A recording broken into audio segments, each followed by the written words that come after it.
food security, they say, look, well, all of this conversation we're having may likely affect food as well. And if they don't do anything about it, you just may have the staple, bread, have a lot of challenge. Well, bread is not the only one. Remember, even from the first quarter into the second quarter, those figures had already begun to come out.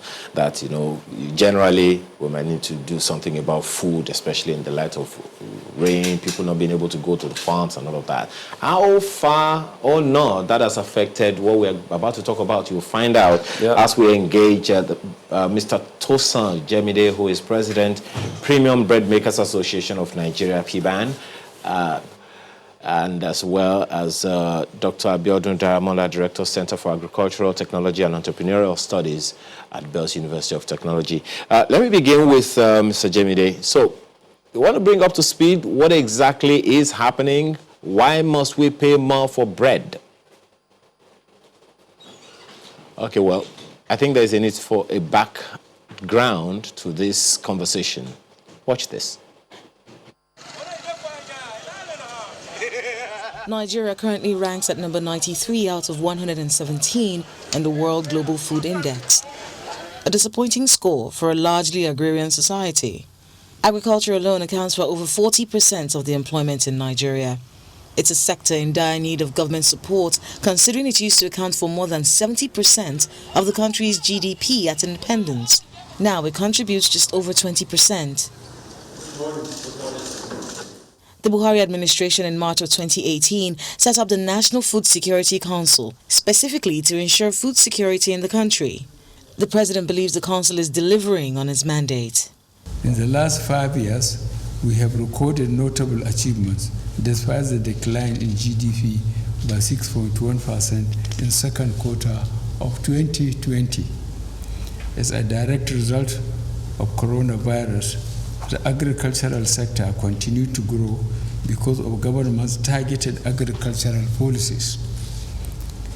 We have been blessed by God with 6 successive rainy seasons, ensuring good harvest since 2015. The nation thanks our farmers for rising to the occasion and answering our national call. The council is also taking credit for the reduction in the cost of food over the months and wants Nigerians to expect high output this harvest season. Its deputy chairman, the governor of Kebbi State, Atiku Bagudu, says the country has achieved self-sufficiency in many crops.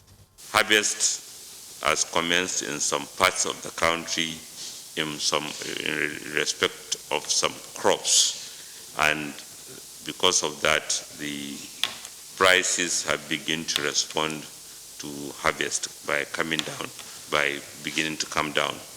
Maize was never on the importation ban list. What CBN did in order to support domestic maize production was to restrict the sale of foreign exchange for maize importation, and but maize is not a banned commodity yet. President Buhari has instructed the central bank not to issue a kobo of the country's reserves for the importation of food items and fertilizer.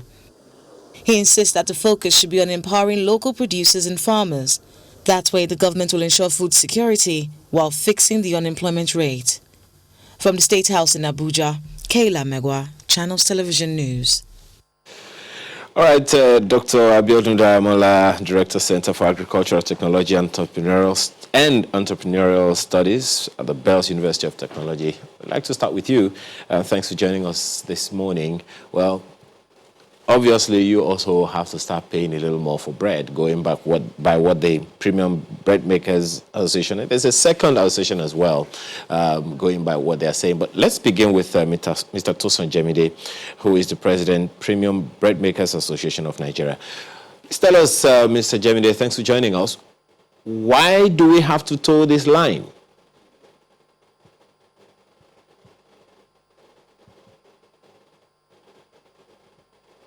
Mr. Jemide, can you hear me? Yes, I can hear you. Can you hear me? Yes, please go ahead. Now, we know, I mean, it's been in the news that for about 2 years or thereabout, there's been this conversation about people having to pay more for bread and allied products, especially because of the increase in prices of baking ingredients, baking products, and all of that. Why now? What's made this one more peculiar, seeing that from what you have said, it has to affect the prices that people pay?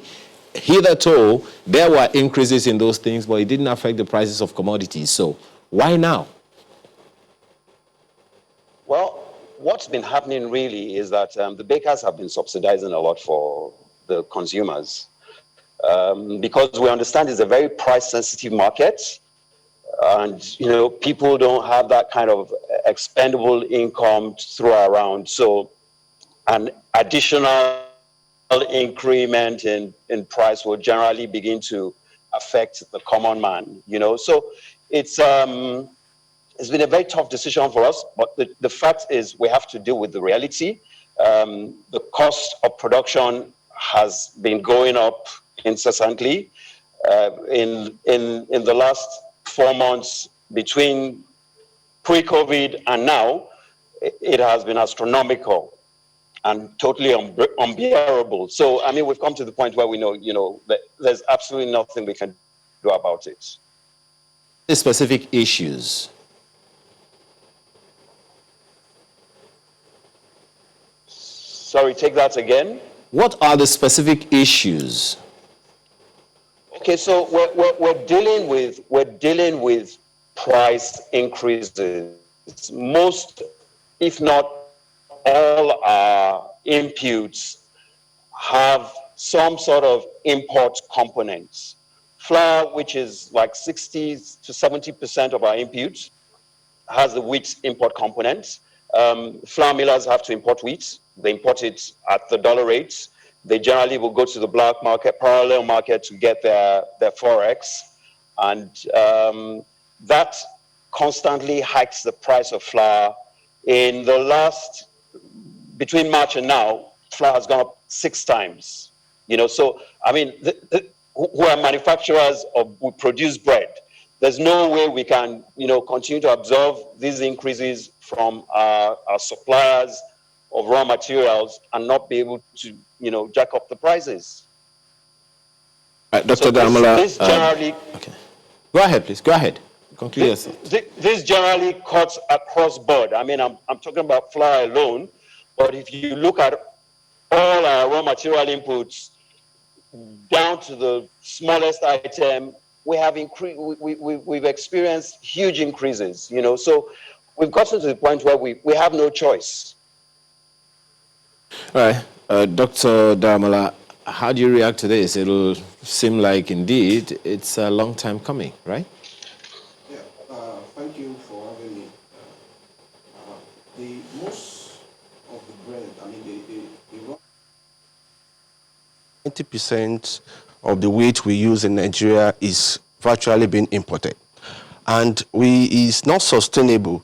I listened to the Bakers Association the other time, and they were saying that they have to rely on a black market to import. That shouldn't be.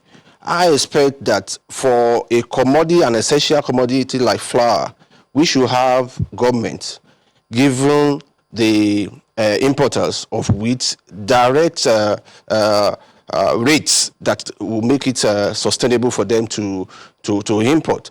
While at the same time, I am sure in some part of Nigeria, we have some part of Nigeria that can actually grow wheat. We have some species of wheat that can grow in Nigeria. I think government need to raise seedlings and start to give it to farmers, direct seedlings to farmers to sustain the production locally. Thank you. So what input do universities of technology, such as yours, have in all of this to ensure that at least they stand in the gap and make good use of technology? Yes. Thank you. The technology is being applied in our own sense because we engage in capacity building, developing the capacity building in agriculture.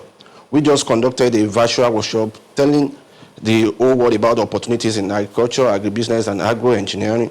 And the technology is there. We have the manpower. We have the trained academics. So we are poised to train young farmers, interested farmer retirees, people that want to engage in farming. We have partnership with IIT and other groups to empower people that want to go into production. So which of the technology is there now specifically for this purpose?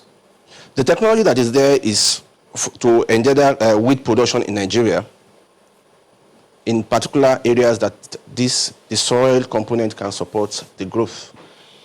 Right. So let's find out from Mr. Jemide. There's been a lot of drive about, buying made in Nigeria, encouraging local production such that we don't have to try to get forex, which eventually makes things expensive. So when you try to, venture into that area, trying to maybe buy local, patronize those that produce locally, what do you find?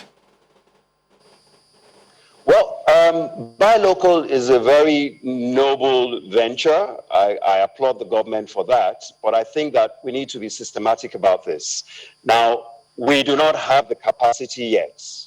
We find that there's scarcity in trying to buy local because there are no economies of scale. We also find out that it is more expensive buying local because you don't have economies of scale.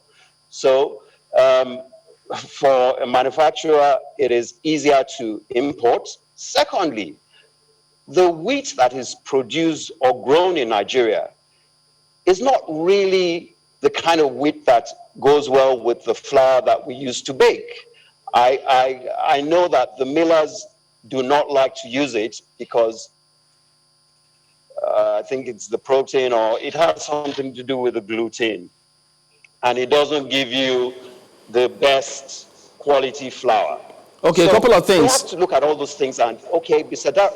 Pardon me, a couple of things here. Now, if that were the case, are we working with institutions here? Because we just heard him talk about IIT and some other agencies are here to fine-tune some of these things and address that challenge. And then I do remember, too, that when Mr. Additional was Minister for Agric, he was talking about you can produce bread with cassava and some of the other variants. So what's going on? I would like to see the cassava that was produced with bread. I mean, the bread that was produced with cassava, sorry, because for me it was a lot of hype. The bakers never really, we never saw any bread baked with cassava. I thought the UACs and the likes. Tried it. Oh, you tried it. What happened with it? Yes. Okay. Do you buy cassava bread? Do you see it? Because you stopped producing it?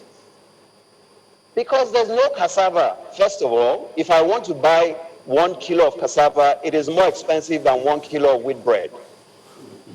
Secondly, the cassava in the bread that we know to be bread is not really edible. It has a very funny, bitter taste. All right, there's a lot of...